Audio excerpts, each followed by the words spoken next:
Memoirs of a Little Girl with Big Ideas. My Memoirs, Claire Langham. Chapter 1. Fasten Your Seatbelts.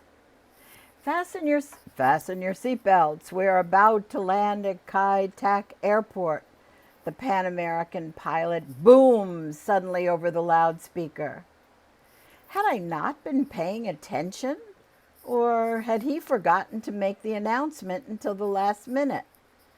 It surprised me, yet I actually had been hearing those same words each morning on the radio during the previous months.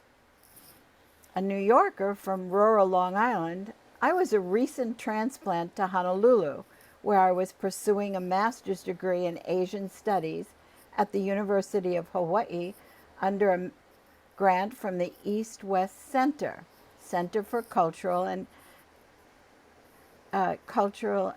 interchange between East and West, cultural and technical interchange between East and West. After many late nights studying, my imagination ignited, awakening to those words in the radio commercial. I visualized myself seated in a real plane, hearing a real pilot saying that. Now I had, and was about to land in Hong Kong. Moments before, I had been looking at nothing but sapphire seas dotted with islands of bouncy white floating clouds. Then, as if with the twinkling of an invisible magic wand, a jewel image of emerald peaks rose out of the vast expanse of ocean. I quickly popped some gum into my mouth and started to chew to lessen the pressure on my ears. We descended quickly and were soon enveloped in fluffy whiteness. I barely had time to gather my things from around my window seat, stow them into my black tote, and stuff it under the seat. The plane lurched forward as we touched down. I looked out the small porthole window as the plane taxied to a stop and made eye contact with a Chinese granny, or maybe an older nanny with a crying toddler strapped onto her back. She stopped, clothespins and wash diaper in hand next to a line strung across a dingy balcony, just one among hundreds crowding Hong Kong's old runway. It was as if the well-worn drying laundry was waving me a midday welcome. I'm not sure who was more surprised, me, the 22-year-old round-eyed foreigner, the now crying baby, or the old ama, or nanny. For a moment, I wondered why my round eyes would have surprised the ama.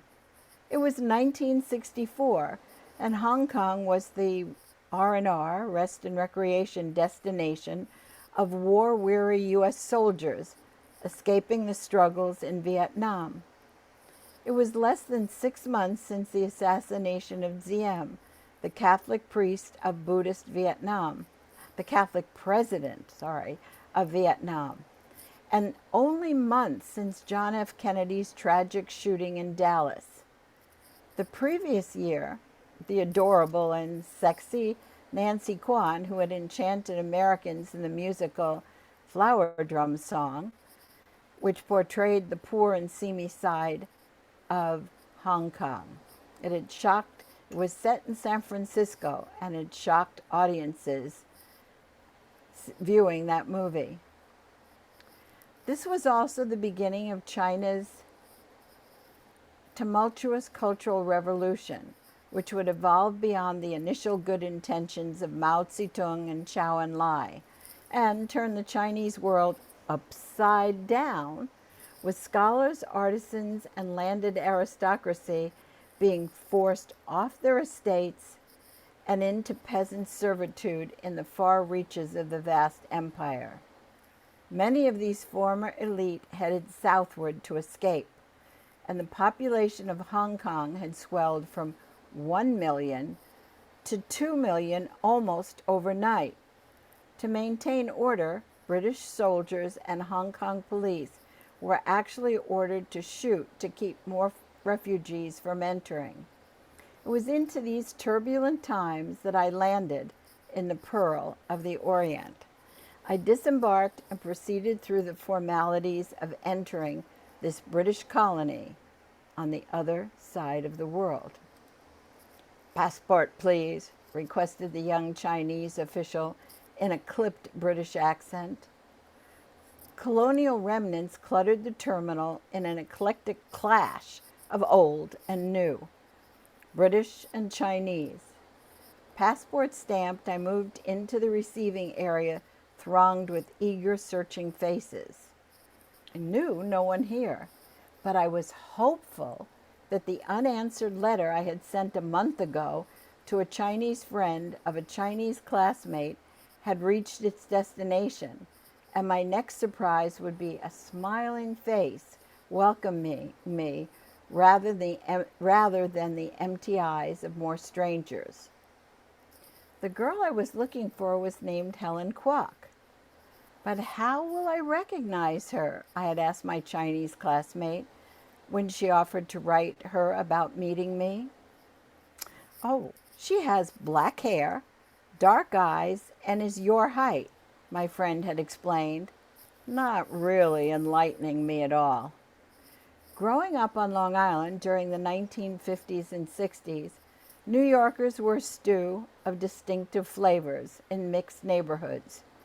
One's heritage was often obvious through family names, accents, appearances, and even body language.